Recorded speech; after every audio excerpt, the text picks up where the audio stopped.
வாழ்க நலத்துடன். இன்றைக்கான விடுகதை என்னென்னு பார்த்தீங்கன்னா, காற்றை குடித்து காற்றில் பறப்பான் அவன் யார்? கண்டிப்பாக தெரிஞ்சுட்டா கமெண்ட் பாக்ஸில் சொல்லுங்கள்.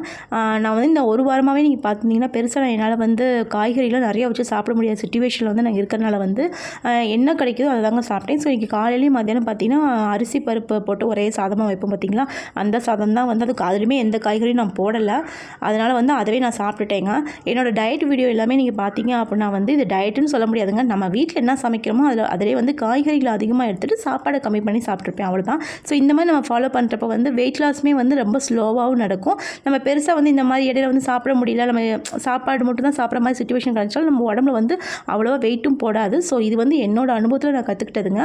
ஸோ நீங்களும் அதை ஃபாலோ பண்ணி பாருங்கள். உங்களுக்கு அது யூஸ்ஃபுல்லாக இருந்துச்சா இல்லையான்னு கண்டிப்பாக கமெண்ட் பாக்ஸில் சொல்லுங்கள். அதுக்கப்புறம் ஈவினிங் ஒரு காஃபியோடு முடிச்சிட்டேங்க. இதான் நான் இன்றைக்கி சாப்பிட்டேன். நீங்கள் என்ன சாப்பிட்டீங்க கண்டிப்பாக கமெண்ட் பாக்ஸில் சொல்லுங்கள். உங்களுக்கு இந்த வீடியோ பிடிச்சிருந்துச்சு லைக் ஷேர் சப்ஸ்கிரைப் மறக்காமல் பண்ணிடுங்க. வாழ்க வளத்துடன்.